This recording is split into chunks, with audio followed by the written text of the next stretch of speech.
On stop animation films, the artists move a figure hundreds of times to create just a few seconds of the film.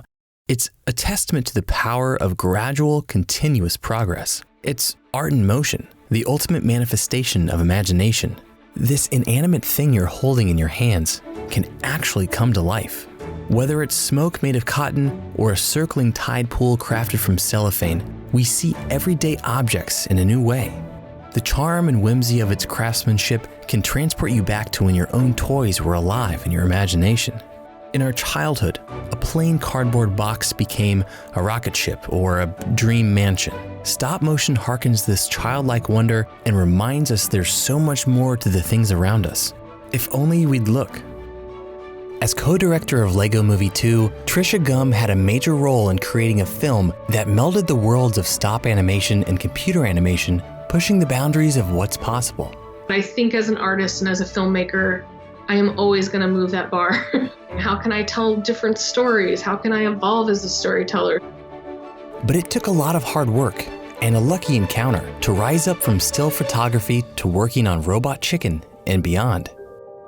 I'm Doug Fraser, and this is What We Do, where we'll meet the people behind the most intriguing passions, hobbies, and jobs around the world. Growing up, I remember always loving to tell stories. It started verbal, obviously, as a kid, and then as I got older, it started to kind of manifest into art and photography. Even in my photography, I would never just put one picture on a wall. I would have a sequence that would tell a story rather than just one image. The first clue of her interest in stop animation had emerged, but she didn't stick with just photographs. My medium always changed, but it was always just from a storytelling perspective that I would create things. Over the years, her film photography medium began to shrink, not because of a lack of interest, but because of an evolution in technology. It was an interesting time because it's something that just was so natural to me, and I loved it so much as an expression, but I could tell as digital was taking over, I was like, this is a dying art form almost. So it's kind of getting sad. So I had to jump on the digital train. So how did you bridge that moment between photography and stop animation?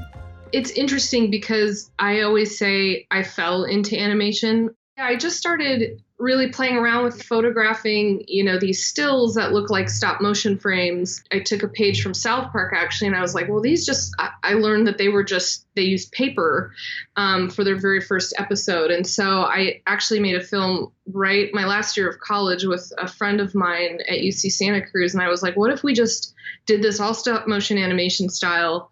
And we made these little cut paper dolls. In the back of a crowd, 19-year-old Trisha paced back and forth. Her short stop animation film, Paper Dolls, was about to premiere to a group of strangers. We ended up playing it at this event in school called the Queer Fashion Show, and it was like a 2-day event. It was the biggest event at UC Santa Cruz. As the projector clicked on, Paper Dolls began unfolding before the audience. It's a bittersweet story about two women that fall in love in high school, and during a time the culture wasn't as open. One woman is heartbroken because the other woman decides she doesn't want to have a relationship with her. She wants to go date the football player. That's when it happened. People reacted. To see the audience get emotional, but also go along for the ride of being entertained by this thing and telling a sweet story just was really inspiring to me. Seeing firsthand how her work could cause people to tap into their own personal experiences and those of our collective culture, Trisha saw a way to touch people through storytelling, one frame at a time. Right then and there, I was like, I'm hooked. That's it. I want to be a filmmaker.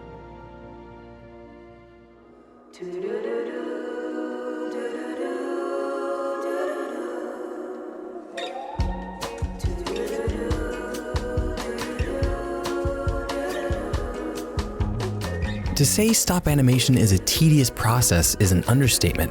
Here's how it works. You take a picture of, say, a clay dinosaur figure. You then move a leg or mouth slightly and take another picture. There's 24 frames per second in a film, so every 24 photos you take, you'll have 1 second of a movie. With enough frames and patience, the characters come to life on screen.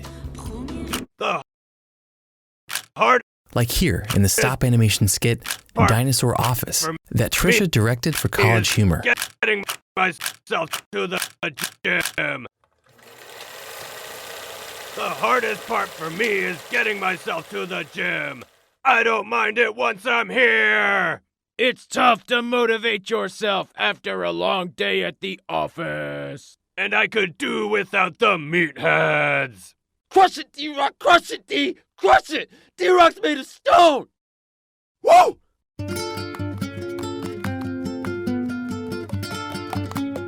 After graduating from UC Santa Cruz, Trisha moved to LA where she got a 9-to-5 and continued practicing her craft. And I happened to be working next to a guy in just like a development office. And he was like, oh, let me see your portfolio. So I brought in my portfolio and it had all these like stop motion frames and things like that. And he's like, oh, I know a friend that works over at this show called Robot Chicken. And I was like, I love Robot Chicken.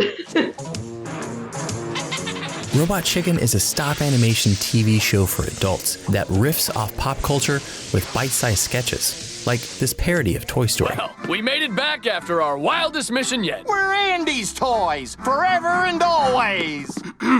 Where did you guys come from? eBay. Andy ordered us when he couldn't find you. But we're irreplaceable at Andy's heart. Andy spent exactly $32.44 to replace all of you, and his heart seems fine. What the? How did this happen? Oh, now I have doubles of everything. Well, might as well keep the new ones and sell the crappier ones on eBay. What? I've never heard the voice chip say that before. Yeah, I'm a rare variant. You, traitor. So you go from creating paper dolls to the opposite side of the storytelling spectrum with Robot Chicken. Yeah. What did you first do when you got there? The only position they had available at the time was in the costume shop. And they were like, do you have any costume experience or sewing experience? And I was like, I absolutely do not, but I will learn it. And so I went home that weekend and I bought a sewing machine and I started teaching myself to sew. The woman who ran the costume shop is a woman named Jeanette Beatty, and she was just really patient and kind, and she knew I was hardworking and I wanted to learn, and so she taught me how to make little teeny tiny costumes for Robot Chicken. Yeah, I didn't see myself getting in that way because I knew I wanted to write and direct, but I was like, well, if my foot in the door is sewing teeny tiny costumes, then I'll take it and I'll do the best I possibly can. I didn't even know that it could be a job, really. You know, I grew up watching that stuff, but I didn't really know it was accessible to me. And it just happened to be I sat next to someone who knew someone at Robot Chicken. Trisha continued to make her own films on the side. Chris McKay, the director of Robot Chicken, saw she wanted to direct. Eventually, he asked me to be his art director on the show. What does an art director do? It's your job to really bring the vision to life for the camera and then work with the director on, you know, how to make the frame look as dynamic as you can.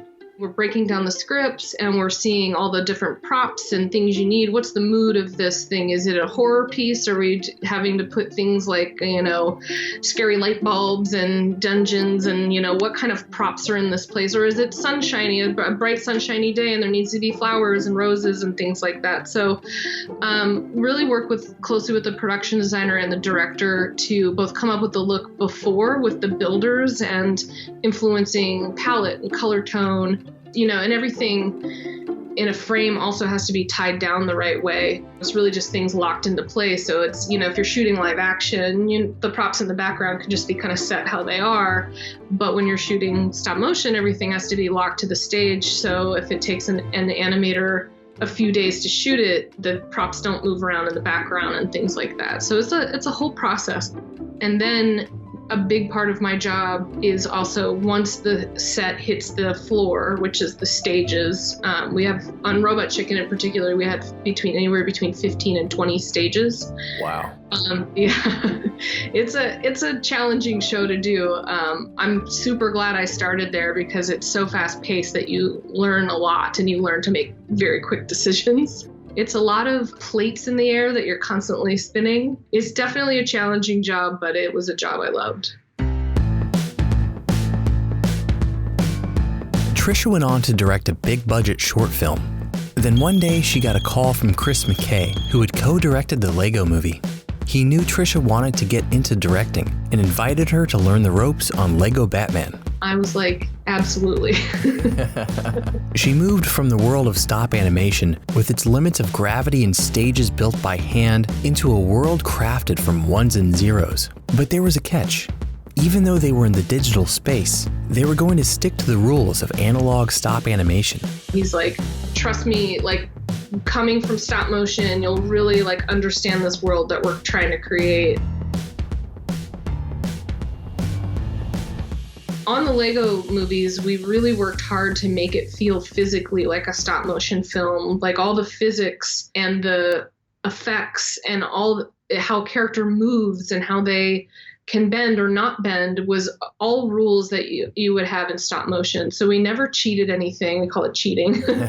We never cheated anything that couldn't actually physically move the way real Lego characters would, or how a stop motion animator would be able to cheat something. Everything that you see in the movies are actually physically built. And that's where it's like stop motion. They're built in a computer, but the bricks that snap together to make all the sets and props and characters and everything they do and touch and all that stuff is physically built in the computer, how they would actually snap together in a toy. That became hard sometimes because you would have things where you're like, okay, this is how we want to do it for the film, but then they don't physically actually work. You just have to kind of be open to changing direction. So even though plates drop and things might fail, leaning into those limitations is what makes those films so charming. Another thing they were trying to do in the Lego movies was intersperse fast-paced comedy with conversations that touch on deeper emotional issues not typically seen in an animated movie, much less a film marketed to kids. Like this moment from Lego Batman, when Alfred has a heart-to-heart with Bruce Wayne about facing his childhood trauma, seeing his parents murdered right in front of him. You can't spend the rest of your life alone, dressed in black, listening to angry music and staying up all night. Yes, I can, because I'm Batman. But don't you think it's time you finally faced your greatest fear? Snakes? No. Clowns? No. Snake clowns. Bruce, listen. Your greatest fear is being a part of a family again.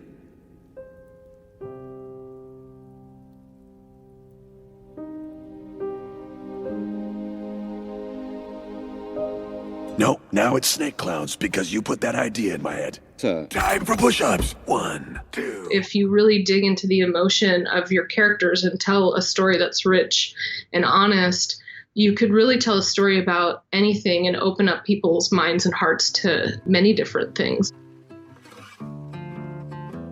Trisha took this philosophy with her as she stepped into the role of co-director on Lego Movie 2.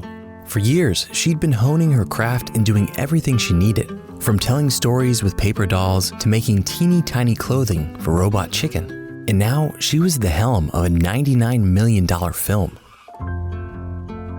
Because our culture tends to value the finished product over the process to make it, we miss out on a crucial element of the story of success: struggle. Not only are struggles inescapable on the road to mastery, they're actually proof that we're on a worthwhile path. I'm imagining myself in your position, and it feels like it's a pretty stressful job. Is that accurate? It is. It can be, I guess I should say. You're really just like wearing a lot of hats all at once, you know. But I personally find that exciting, and like I said before, like the fast pace and the energy of thinking of a lot of different pieces of the film and really having your hand in every aspect of the film is something that I just absolutely love. She stuck to the rules of stop animation and also adhered to the core of her personal drive to tell stories that touch people. Every single decision you make as a director, whether it's the way a character moves, so it's a note you give an animator, or the way that a music piece needs to go, or a sound needs to happen, or an effect needs to look, it all stems from story. The first Lego movie introduced a song called Everything is Awesome. Top the charts again, it's Everything is Awesome. Oh my gosh, I love this song. Everything is awesome. Everything is cool when we're part of a team. Everything is awesome. The second film explored the deeper opposite side, that everything isn't always awesome. Everything's not awesome. Everything's not cool. I am so depressed. Everything's not awesome. Whoa, I think I finally get Radiohead. Bro, you should check out Elliott Smith. You've done a lot of amazing work in your career so far. Do you consider yourself a success? I feel very grateful for where I am, and I feel like I've acquired success in what I've set out to do. But I think as an artist and as a filmmaker, I am always going to move that bar. I'm always going to be, need to keep evolving. How can I tell different stories? How can I evolve as a storyteller? For Trisha, stop animation has provided a wide spectrum of storytelling possibilities. In fact, sometimes it takes a child's toy to tell an adult truth. That on the way to growing up, we realize that everything's not so awesome. And that's okay. It's in the times of not so awesomeness that our real story unfolds. Because when we're pushed to the limits of what we thought we could do, we find who we were, facing who we're becoming. If we build from this metaphorical bin of Legos often enough, we just might find we're constructing a better version of ourselves.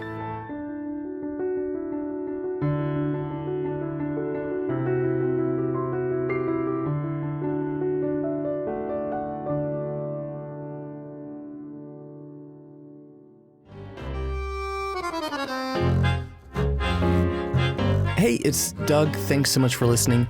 When you get a chance, would you mind leaving a rating and review for the show? It only takes a few seconds and it's a huge help. There are a ton of fun episodes coming up, so be sure to subscribe so you don't miss any. Until next time, stay curious.